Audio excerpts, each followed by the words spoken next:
बुलंद हौसले के साथ हमारे बीच में मौजूद हमारे नेता, राज्य के उप मुख्यमंत्री सम्माननीय दादा, हमारे राष्ट्रीय कार्याध्यक्ष आदरणीय प्रफुल्ल भाई जी, हमारे प्रांत अध्यक्ष आदरणीय सुनील जी तटकरे साहब, आदरणीय बाबाजानी दुरानी, आदरणीय बाबाजी सिद्दीकी, आदरणीय सैयद जी जहाबुद्दीन जी, जिन्होंने हमें इस प्रोग्राम के लिए आमंत्रित किया, वो हमारे नजीम जी मुल्ला, इद्रीस जी नाइकवड़ी, वसीम जी बुरा, आनंद जी परांजपे, शिवाजीराव जी गर्जे, जय जी पवार, नामदेव जी भगत, चंदू जी पटेल, अफसर जी शेख बाबा, मिराज जी खान, भालचंद्र जी नागौड़े और यहाँ पे सभी मौजूद मेरे भाई और बड़ी संख्या से मौजूद मेरी सभी प्यारी बहनों,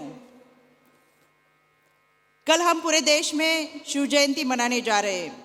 यही शिव शाहू फुले अंबेडकर की विचारधारा को सम्मान रूप में लाते हुए आदरणीय दादा के नेतृत्व में हमने मुंबई के गेटवे ऑफ इंडिया से स्वराज्य सप्ताह शुरू किया और इस स्वराज्य सप्ताह का स्वागत, स्वराज्य ज्योत और रथ यात्रा का स्वागत पूरे महाराष्ट्र में बहुत ही उत्सवपूर्ण वातावरण में हो रहा है।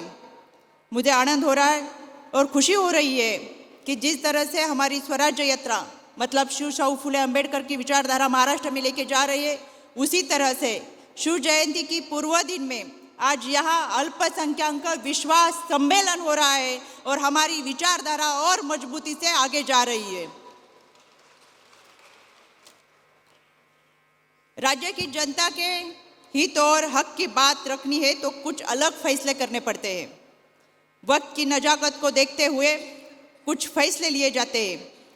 हमारे नेता अजीत दादा ने जो भी फैसला लिया, उस फैसले के साथ राज्य की हर समाज पूरी मजबूती के साथ खड़ा रहा।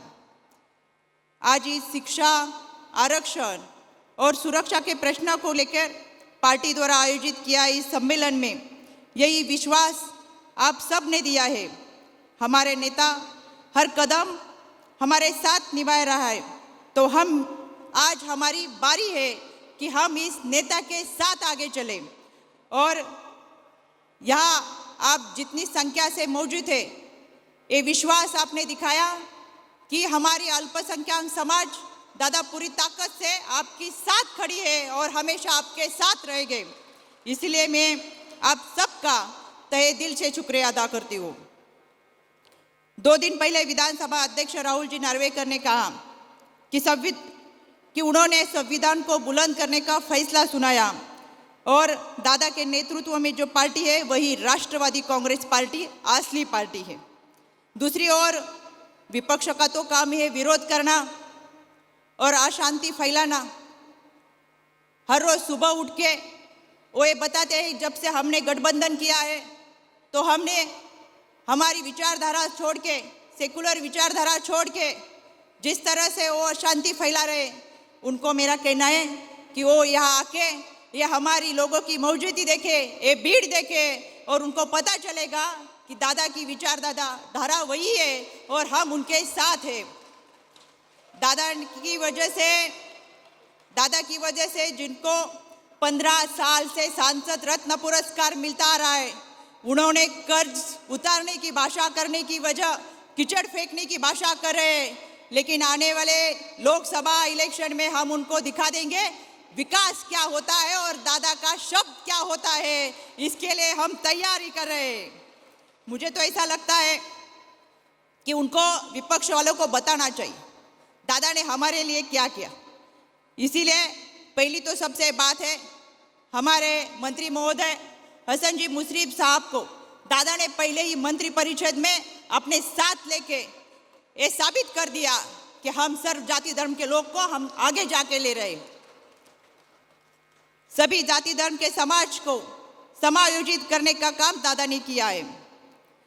मुझे मालूम नहीं यहाँ पे सलीम जी आए या नहीं आए, लेकिन कुछ दिन पहले उन्होंने एक पोस्ट करके ये ऐतराज जताया था कि 2 सालों में हमारे अल्पसंख्यक का इस तरह का सम्मेलन नहीं हुआ। मालूम नहीं इसकी वजह क्या होगी, पर शायद बताने वाले कुछ होते हैं, करने वाले कुछ होते हैं।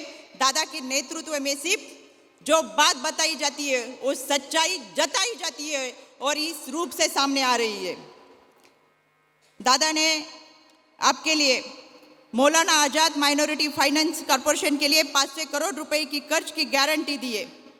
इसी तरह बहुत ही महीन फैसले लिए, जैसे कि स्कूल की बुनियादी सुविधा प्रदान करने के लिए 10 करोड़ रुपए, अल्पसंख्यक क्षेत्रों में शहरी विकास के लिए 7 करोड़ रुपए, अल्पसंख्यक युवाओं के लिए पुलिस भर्ती पूर्व प्रशिक्षण और मराठी भाषा फाउंडेशन कक्षाओं के लिए 1.5 करोड़ रुपए, मदरसों के आधुनिकीकरण के लिए 10 करोड़, मुफ्त साइकिलिंग के लिए 1.5 करोड़, अल्पसंख्यक के लड़कियों के लिए योजना और बहुत सारे। मुझे ऐसा लगता है केंद्र में बैठे एनडीए सरकार भी हमारे मुस्लिम समाज के लिए और उनके हक के लिए ख्याल रखती है। हमारे मुस्लिम बहनों को उनका हक दिलाने के लिए वो आगे आती है।